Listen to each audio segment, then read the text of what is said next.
right, and welcome to Fast Break Breakfast, NBA podcast. My name is Keith, here alone for a solo interview episode. The full episode with John and Chuck will be out later this week on Thursday.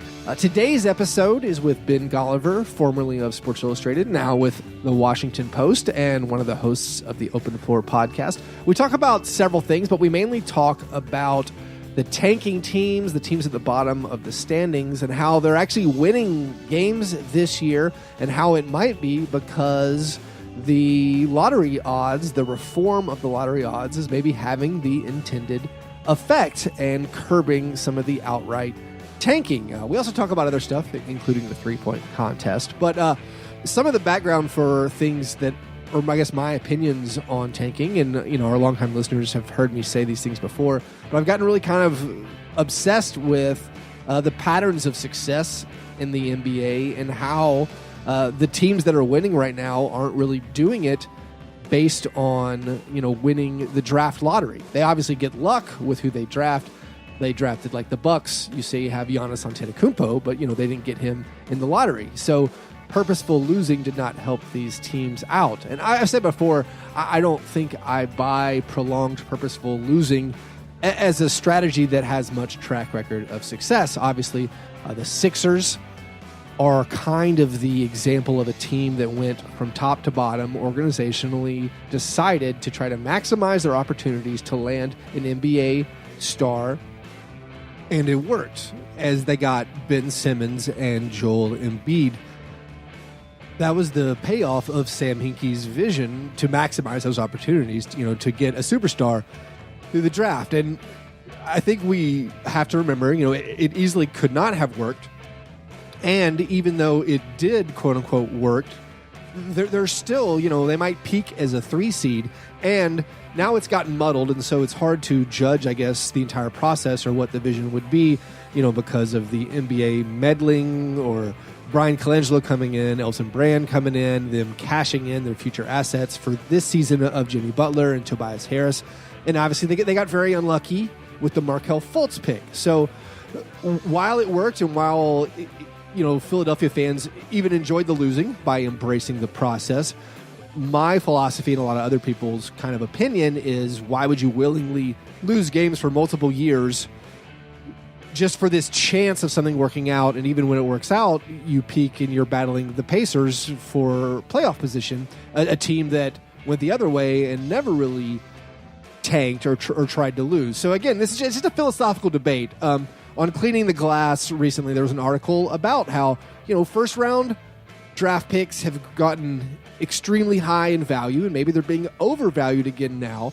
And some GMs favor just having a good player instead of the hope of nabbing a great player or just a cost-controlled good or average player in the draft, because more than likely, most of the time, your first-round draft picks don't turn out to be anything good. So I'm not going to relitigate the whole process or anything, but I was just looking at the NBA standings and how of the 16 playoff teams this season, and that's assuming that records hold in the East, that Miami gets in, maybe Orlando gets in, or the Hornets.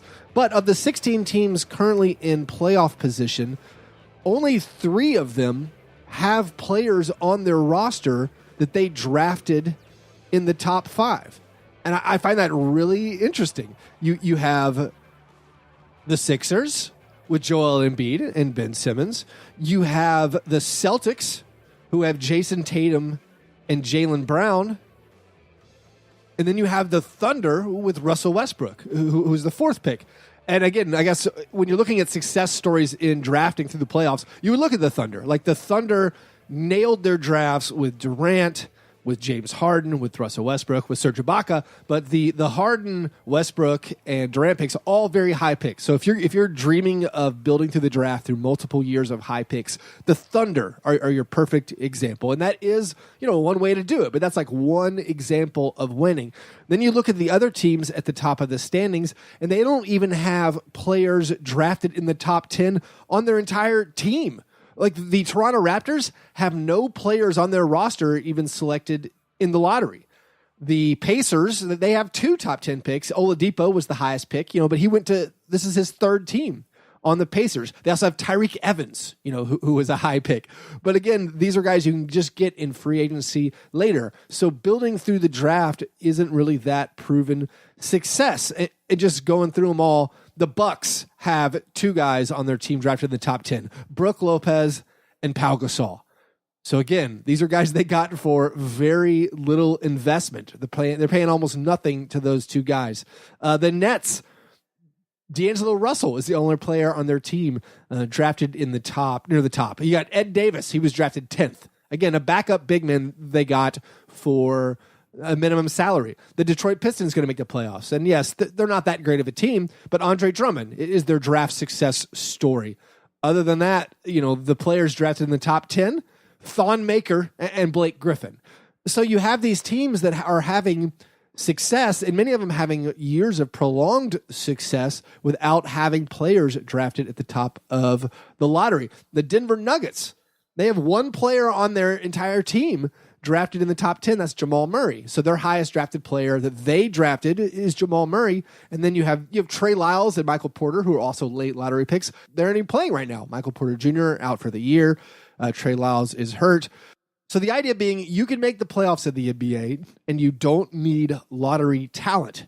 You can win without it. You have teams with lots of lottery talent like the Knicks, who have 6 players on their team who are drafted in the top 10. You have the Suns, who have 7 lottery picks on their team. The Bulls have 6 lottery picks on their team. The Warriors are the best team. And you can look at them and say, yes, they have lots of top 10 talent, but a lot of it, like Andrew Bogut, are we counting him? Sure, okay, he's the number 1 overall pick, but he's coming back from Australia. The Warriors are a team who only tanked that 1 year, Sorta. They were bad for several years, and they hit the lottery, not the draft lottery, but they hit the proverbial world lottery by taking Steph Curry 7th. They drafted Draymond Green in the 2nd round. They drafted Klay Thompson, I think 11. They tanked for Harrison Barnes. But this is another team that now has acquired talent. Like, you can acquire talent, but my point being, the teams that take it out, that end up with lots of high draft picks, don't normally turn out to be good. And even if you draft a really good player, like a Victor Oladipo, who turns out to be great for the Pacers and obviously is hurt now, they're not winning on your team. So I think when people argue against taking or try to lose purposefully, that's a lot of what we're saying, is why guarantee yourself losing seasons when there is no guarantee a good draft pick will be on your team by the time he fully blossoms, or you can pursue winning and also end up in the same place by acquiring talent in other ways. And again, I'm going to repeat it. Of the 16 playoff teams, only 3 of them have players drafted in the top 5 on their team, helping them out. I guess if you were to go to 6, you could add the Portland Trailblazers in. Portland, a team that you could say, this team kind of built through the draft. They got CJ McCollum and Dame Lillard, but those are picks, I think, 6 for Lillard, and McCollum was 10. So being at the top of the draft doesn't really help you that much. Again, we understand winning the lottery and getting Zion Williamson is an ideal scenario. It's unquestionably good if you ended up with LeBron James at number 1 overall, or an Anthony Davis, or a Karl Anthony Towns. But even those guys you look at, Karl Anthony Towns, Anthony Davis, have not had much playoff success. Whether it's their fault or it's an organizational fault, that's a debate. So all of that to say, that's why I'm finding this really interesting, that there are more good teams that are doing it without the elite draft talent on their rosters than there are teams who have gotten big draft picks that are helping those teams win. So it's just something to think about. It's not the end all be all. It's just my opinion, or the way I see the league right now. And as a Grizzlies fan, I wanted last year the Grizzlies to lose that year to get the Jaren Jackson pick. And I think 1 year of losing to maximize your odds is totally fine. That's not really what I'm talking about. You can look at the Cavs this season, where they traded away Rodney Hood and Kyle Korver just to get assets. Also, they took on Brandon Knight to get a first-round pick from the Rockets. So trading away your guys to get assets and then knowing you're going to probably be pretty bad it's good for that 1 year of increasing your odds of getting a better draft slot. But we're just talking about the prolonged losing. And again, increasing your odds of that better draft spot is where we come back to the lottery odds and how this year, just having the worst pick only gives you a 14% chance, down from a 25% chance in previous seasons, of getting that number one overall pick. And because of that, it looks like a team like the Cavs is not really worried about it. They are trying to win basketball games. And I think that is awesome. I think it makes the league much better to watch. As I tell Ben, last year, 9 or 10 teams were trying to lose starting at the All-Star break. And I think it was a really bad look. This year, you have the Suns being competitive recently. The Valley Boys, as Kelly Oubre has called them. You have the Bulls, who look kind of exciting. They're growing optimism among their fan base. The Hawks are looking pretty good. So I'm not trying to kill the hope of the bad teams who are hoping a lottery pick saves them, but I am looking at the NBA and seeing that having lottery picks does not equal success. Having a high draft pick does not necessarily mean your team will end up being good. It is just the good organizations. So that is extremely discouraging to those of us who maybe don't have the strongest of organizations. Okay, that was a long intro. One final caveat before the interview with Ben. We made a mistake. We both forgot that if the Kings win the lottery, the number one pick goes to the Sixers. So we both forgot it. We were both thinking that it was top one protected. It's not top one protected. I mean, it is sort of. The Sixers get it if it's one. The Celtics get it otherwise. So sorry, Sacramento fans. We talk as if there's a tiny chance that Zion could end up on the Kings. That's not the case. We screwed that up. All right, let's talk to Ben.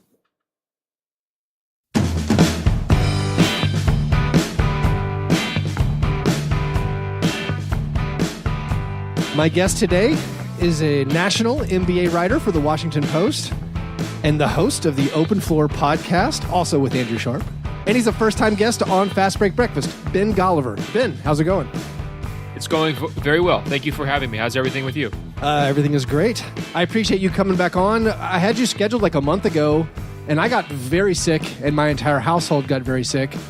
And I missed my chance, I think, to argue with you about changing the 3-point contest. It was right before All-Star. Couldn't believe. Why do you want to mess with the All-Star contest? I mean, the 3-point contest. It's perfect, except for the money balls. It's not perfect, though. Come on, man. I sit through these every year. The hype is so big for that 3-point contest. You get these A-list superstars like Steph Curry, and then we just watch them perform like these, broken robots on a Ford assembly line plant instead of, really seeing what they're capable of doing. Stepping back out deep, letting them put their ball racks wherever they want to put them. Just add a little bit of degree of difficulty and pizzazz to the competition. That's all I want. I don't think it's too crazy to ask for. I don't know. Do you have difficulty with the 100-yard dash? It's perfect. It's a perfect expression of skill. I can't say it's perfect. I'm using that word incorrectly. I loathe the fact that there's an entire rack of money balls. I think that to me is what has ruined the 3-point contest, which was otherwise, it's just this measure of skill against all these guys throughout time. We can see, are they getting better? Are they getting worse? They've messed around a little bit with the 3 rounds and maybe having guys shoot at the same time, but anyway. Well, here's the difference. I mean, I look at it rather than sprinting, I look at it more like women's gymnastics. And it's as if we would say Simone Biles, instead of, putting together a full program, we just want you to do as many somersaults in a row in a minute as possible. That's not very entertaining. Let's see what she could do, doing these crazy handstand, running, sprinting, dismounts and all that stuff. We want to see the hard stuff that the average person can't do. I mean, guys, and this is, no disrespect, because I love Lee Ellis from the Starters. I mean, this guy's out there. He could compete as a podcaster. He could compete in the NBA 3-point contest. I mean, he's putting up huge scores by himself. I don't want to see podcasters be able to be on the same level as the highest NBA shooters. That's all I'm saying. Well, I mean, you take it to the dunk contest. There's a lot of dunk contest guys out there who probably have podcasts who could hang with these NBA guys. Not me or any of the other podcasts that I listen to regularly. But I know there are the street ballers and the YouTube dunk crews who could compete. I don't have any. I mean, it sounds like you want a freestyle. You want to incorporate some elements of jazz dance and then the pull up. You want to see the Harden, the shimmy, and the step back. I think the first thing you got to do is bring in the logo shots, because when you watch people at Warriors games pregame, they are transfixed by Steph Curry bombing from like 40 feet, and he can hit them consistently, right? So that should be part of the competition. It shouldn't be more fun to watch Steph go through his average warm-up routine than it actually is to watch the real three-point contest. So I think the distance element is what needs to get in there first. I'd love to see bonus points for being able to hit the step back, or you know, every time you dribble to set up your own shot, maybe you get a little extra point, because again, now you're having these guys doing these complicated routines, getting into their shots as quickly as possible under the time limit. It would just be fascinating to see what these guys come up with. I think the real moral of the story here is that we're in this golden age, not only of three-point volume, but three-point creativity. I mean, if you had told us even 5 years ago, James Harden's going to have a patented move where he's shuffle stepping away from the hoop and launching an off-balance three-pointer that basically can't be contested or blocked, and he's doing it from sometimes 2 or 3 steps behind the three-point line, everybody would have thought that that was nuts, a horrible idea, and you know, basically ball hogging to the worst way to compromise his team's offensive efficiency. Instead, it basically carried the Houston Rockets for like 2 straight months there when everybody else was injured. So I think these developments, these guys who are able to take the game in places that it just hasn't been in the past, is what makes the NBA great right now. And I just want the All-Star event, which is supposed to be a celebration of the players, to reflect these developments. Well, since All-Star weekend revisions isn't really a hot topic right now, I guess we can transfer out of it. We start all our shows talking about breakfast, and I actually want to focus your breakfast question because on the Open Floor podcast, you expressed how you, in the off season, you went on a bit of a road trip and you did a lot of traveling around the South. So during that time of your travels, was there any memorable or particularly good breakfast that you encountered? Well, Keith, let me tell you, if you hate my three-point opinions, you're going to hate my breakfast takes, okay? Because first of all, I'm a vegetarian. Second of all, I don't really eat breakfast. And third of all, I'm so conditioned by being on the NBA travel circuit of city game and the routines that we have to kind of go through. That's such a disgusting percentage of my breakfast that I actually consume come from just Starbucks, like plain bagels and black tea, right? So I'm actually going to have to say 2 of the most cliche answers to this, but they actually do hold true for me. First, the beignets in New Orleans in terms of NBA travel breakfast, way up there. I've got the sweet tooth. I love the powdered sugar just all over my face. I just think that is an experience in of itself, and I think a lot of NBA beat writers kind of agree with that. The other one I like, and it's kind of a hometown shout out, but I never really went to Voodoo Donuts that much when I lived in Portland. Mm-hmm. But when I go back, I usually stay downtown pretty close where, Voodoo Donuts is. That's a famous, kind of sweet shop. They have these crazy donuts with they mix them up. So they throw in like Reese's peanut butter cups on top of it. Some of them are just absolutely huge.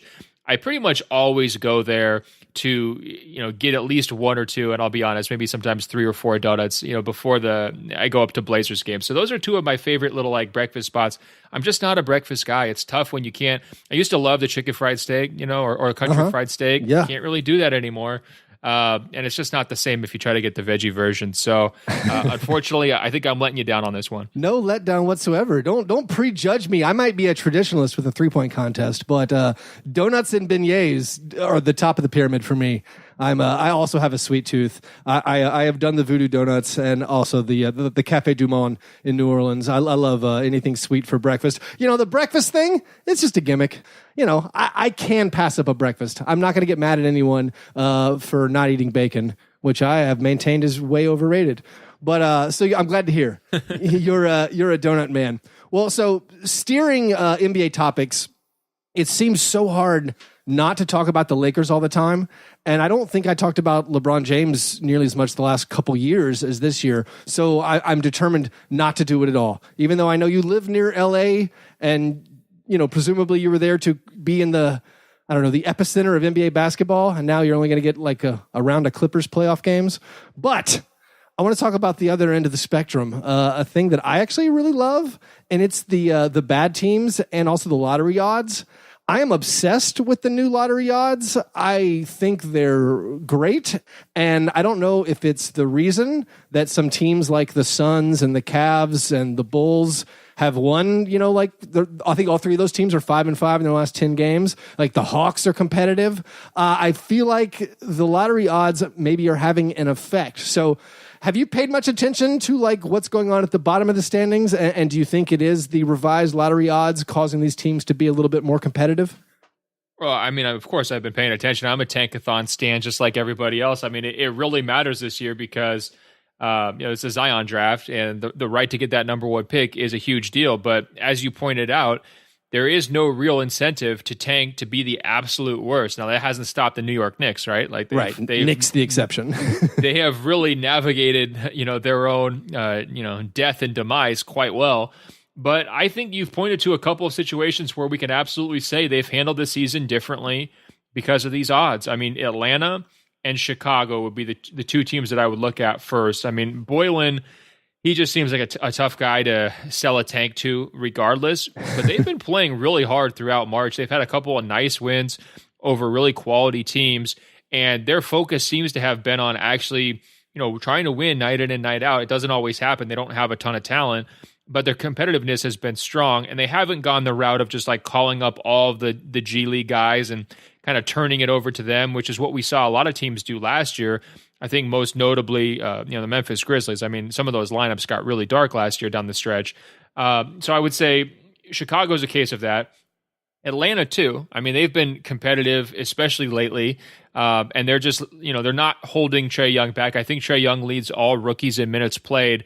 And I think and he's had such a positive impact on them, especially on their offense, that if this was a normal year before the draft odds changes, they might be scaling his minutes back already, right? And who does that serve? Nobody. I mean, you want Trae Young out there developing, getting as many touches as possible, and improving his game as much as possible. And so I think that's kind of helped them not be so concerned about losing. And then the Suns too, it's kind of crazy. Like, this was the best week in Suns basketball. So put aside the whole GOAT story that Kevin Harnovitz wrote, because that was a really rough moment for Suns fans. But these guys have beat the Bucks and the Warriors and the Lakers in basically like an 8-day period or something like that. I mean, that for a Suns fan, that's got to be the best moment that they've had in the last 3 or 4 seasons. So are we going to give all the credit there to the draft odds, or are we going to give some credit to teams just not caring because it's mid-March? I mean, I think clearly there's a combination of factors there.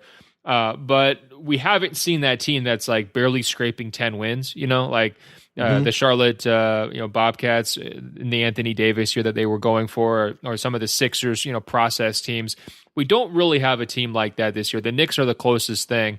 And I think, the incentives that Adam Silver has kind of put in, the changing level of incentives, have definitely had an impact. Well, I was following the odds very closely last year as well, because I'm a Grizzlies fan, and so I was always kind of arguing. I don't so much believe in tanking, but I understand when you got to do the strategic 1 year, like this is over, we got to shut it down to improve our odds just for that specific season.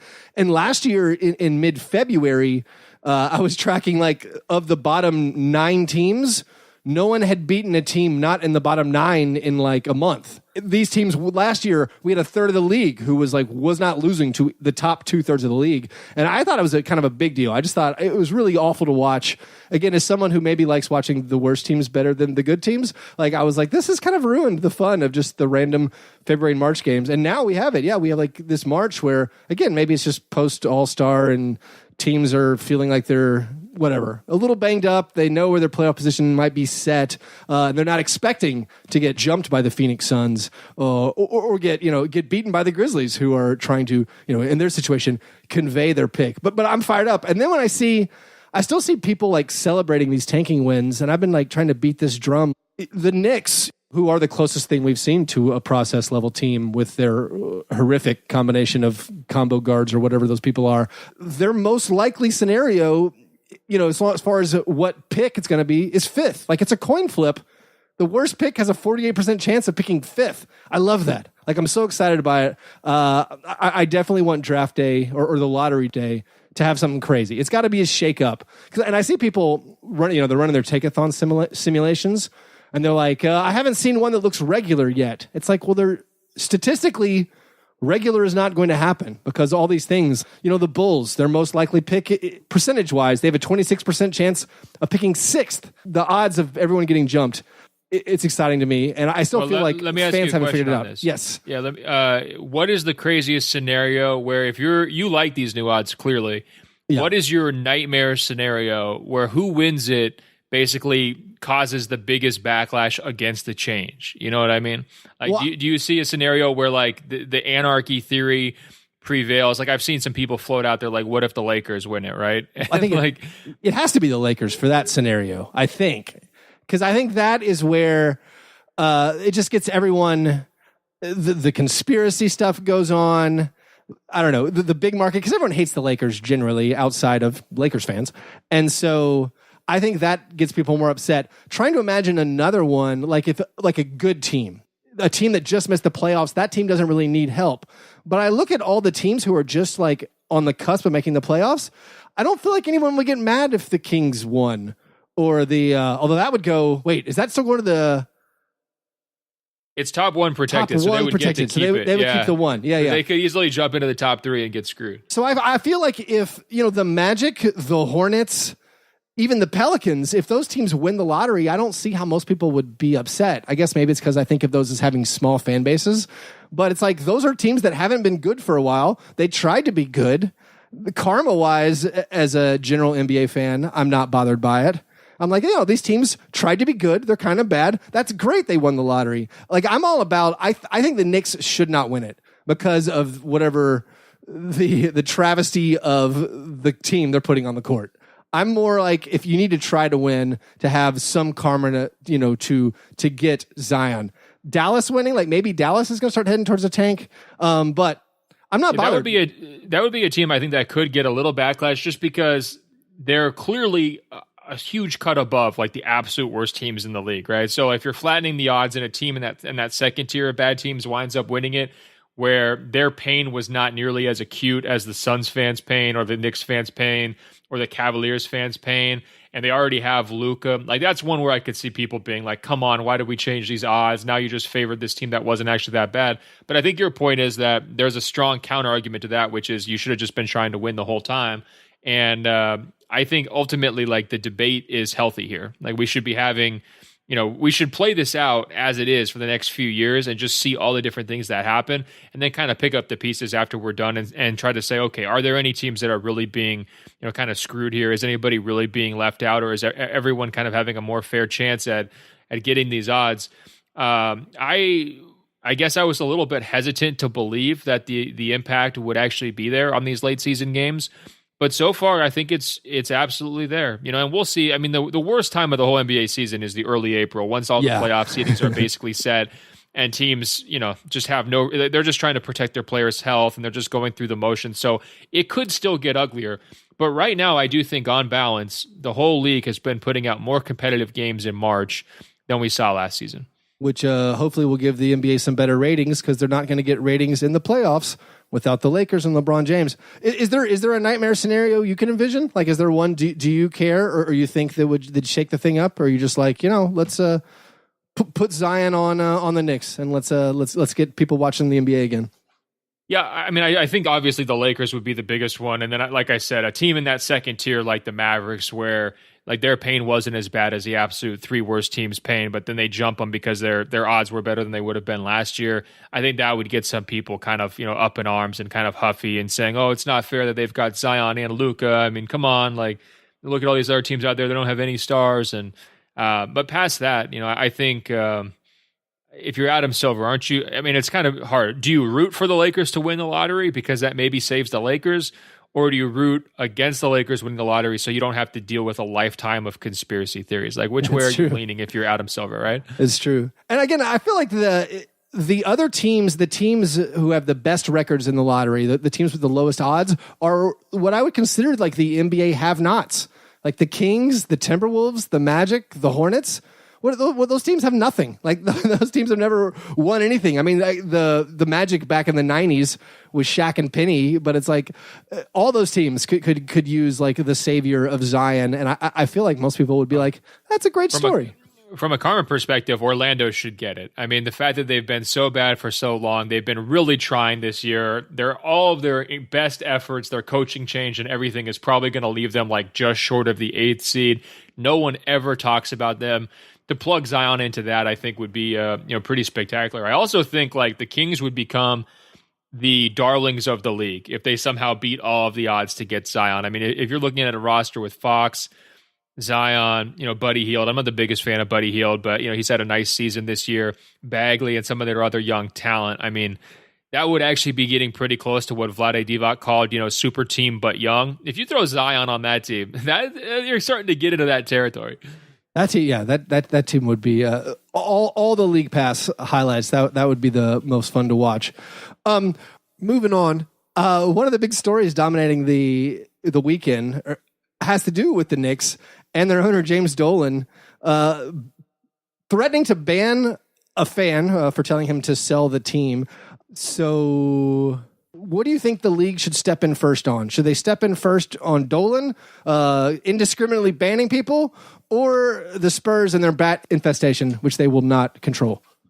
Both are critical issues to the NBA. I mean, this is just, so embarrassing. I actually do think the bats are a bigger deal than people are letting on. It's kind of disgusting. Like, how has this been going on for so long? It's been an issue for years and years, and it's just ramping up this year. I feel like we've seen it, 4 times this season, something like that? I mean, it's just like basically every single month. Now, that building down there, that AT&T Center, I mean, the Wi-Fi is wonky. It's out in the middle of nowhere. There was a snake in a locker room one time I was down there, before a playoff game. You've got the bats. It's just all, and the air conditioning went out. I mean, for a team like the Spurs that is just like represents like the best of the best, the elite that the NBA has to offer over these last 20 years, it's time to get a serious building renovation. I don't know what has to be done there locally. I mean, if the Suns can get money from their local government to redo their building, the Spurs have got to be able to find a way to bring in some anti-bat repellent or something and really fix this issue. But I mean, obviously, all jokes aside, the Dolan issue is terrible. I mean, he's shown this tendency to abuse his power as owner on multiple occasions, whether it's this fan, whether it's Charles Barkley. I mean, kind of the list goes on and on. I'm not sure what the NBA can do besides kind of give him a friendly slap on the wrist and say, hey, man, please don't do this. I don't know if you can fine an owner for having an interaction with the fan. But, yeah, it's a terrible look. And, you're going back to your karma point about the Knicks and the kind of team they've put on the court. I mean, what about the kind of owner that they've had running the whole show? Does a guy like James Dolan deserve Zion Williamson to fall into his lap? Probably not. I mean, maybe we should be trying to stick him with like an RJ Barrett or something. You know what I mean? I don't know your college basketball joke because I know nothing about RJ Barrett. Well, anyway, you'd rather have Zion Williamson than RJ Barrett. It's basically the point. Yeah, right. But in that case, does Robert Sarver deserve a Zion Williamson? Then when you start digging into the owners, it becomes the second level of karma. Trying to figure out. That really tells you everything you need to know. I mean, ownership is so important in the NBA. And if you want to look at the very worst teams, what are you going to find? The very worst owners. And that's sort of been the stage for a long time. There's actually been a real transition here over the last decade where a lot of bad owners got moved out, whether it was Donald Sterling, the Maloof brothers in Sacramento, these various ownership groups that have sort of been, either pushed out or bought out. Whether they just didn't have enough money to operate on a high level or they didn't have the investment or they had other things kind of going on. There has been a real shift. I think the overall quality of owner has increased here over the last decade. Lots of smart people. I mean, look at the Warriors. Their upgraded ownership totally transformed the franchise. I think you could say the same thing about the Bucks too. I mean, the Bucks ownership group deserves credit, not as much as Giannis, who's blossomed into this franchise player, but like they deserve a lot of credit for the turnaround up there in Milwaukee. And I think if you're a bad franchise with a bad owner, it's going to show. And there's really no place to hide, and that's why you see those teams at the bottom of the standings.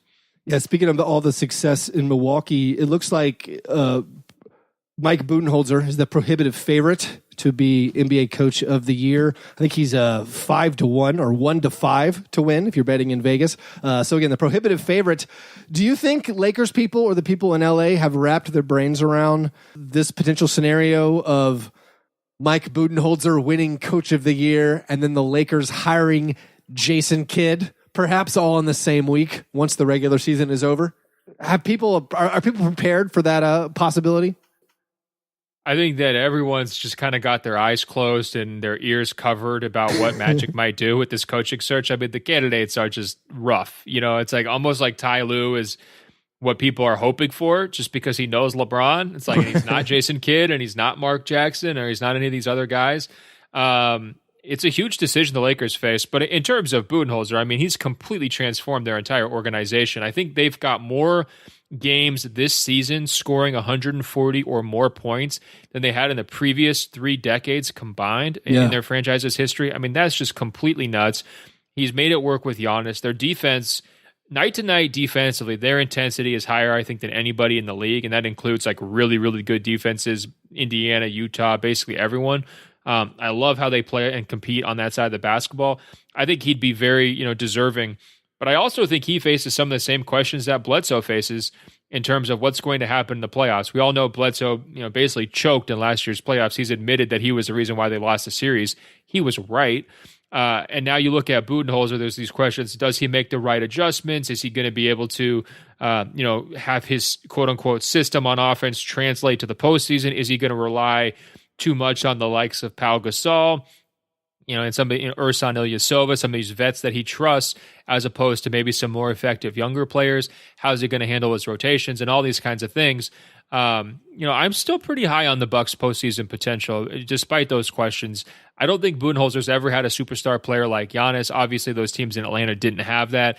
And ultimately, if you have the best player in the series, you're going to be in a much better position to go deep in the playoffs than basically everyone else. And to me, Giannis is not only the best player in any individual series in the East. I mean, he's the best player in the conference, period, right? So it doesn't matter if they're matching up with Kawhi or Kyrie or whoever else. I mean, the series is going to ultimately revolve around him. That's a position that Budenholzer has not been in before, and I think that this could really be an opportunity for him to sort of remake his reputation. I kind of feel like he's got a little bit of the D'Antoni vibes in terms of his postseason reputation. Like, he'll get you to a certain level, but he can't get you over the hump. And I don't know if they're going to make the finals this year, but to me, if they make an Eastern Conference Finals trip after getting bounced in round 1 last year, that'd be a real signature season and a good cherry on top for the Bucks and for Budenholzer's reputation. Yeah, I don't know if this is my spiciest take, but I'm leaning. I have a vague, inkling. I feel like Mike Budenholzer might just be incredibly lucky. Like he wins Coach of the Year for following up Jason Kidd. Before this, his crowning achievement was the Hawks won 60 games. That Hawks team played in an Eastern Conference that had 5 teams with a winning record. They would have been the 4th place team if they played in the Southwest Division, where my Memphis Grizzlies struggled that year. So I just think, maybe he's had a lot of good fortune. I'm not saying it. I'm just thinking it. It's starting to formulate that hot take. Maybe he's just a lucky guy. Maybe it's I really hope Bucks PR is listening. I hope they're transcribing everything you said and they put it on the bulletin board. I think we need a little bit more inspiration here in mid-March so that Milwaukee can close this thing out the right way and have that number 1 seed and go all the way with it. But look, there's no question. I mean, upgrading from Jason Kidd to Mike Budenholzer, I mean, come on. Like, that is just completely different classes. And I mean, everything that people were screaming about with Kidd for the last 2 seasons was 100% validated this year, right? I mean, and more. So I think we should probably give Budenholzer the award for Coach of the Year this year, simply for proving all of Jason Kidd's critics correct. Right. When Jason Kidd did the down 4, let's foul on purpose, that was where it's like, I don't know what are we doing here, people? We can't defend this anymore. Anyway, hey, Ben, thank you for your time. Appreciate you coming on. Appreciate you coming back on, even after I had to cancel on you. Where can people hear your stuff that you got coming up? Yeah, check us out on the Open Floor podcast. It's on Apple Podcasts. Just search for Open Floor, and obviously WashingtonPost.com/sports for all sorts of NBA coverage. And I'm on Twitter at Ben Golliver, BenGolliver. All right, thanks, Ben. Look forward to talking with you again soon sometime. Yeah, thanks for having me. Take care. All right, thanks to Ben for coming on. Make sure you check out the Open Floor podcast if you're looking for another NBA podcast. It is really, really good. It's one of my favorite ones of like the big guys. So check that out. Also, once again, apology for us forgetting that the Kings, if they win the lottery, it goes to the Sixers. And that would be one of the worst scenarios I can imagine. Also with the Lakers. So that would definitely be up there in things that would make people upset. There's only a 1 in 200 chance of that happening. A 0.5% chance of that happening. So we should be okay. We don't need to lose sleep over it. But, yeah, we messed that up. No chance of Zion going to join up with De'Aaron and Buddy and Marvin and our boy Jaeger out in Sacramento. All right. Well, you can get more Fast Break Breakfast at patreon.com/fastbreakbreakfast. I'm on Twitter at fastbreakbreak. We're also on Instagram and Facebook. All right, you guys are the best. Thanks for listening. And remember, breakfast is the most important thing.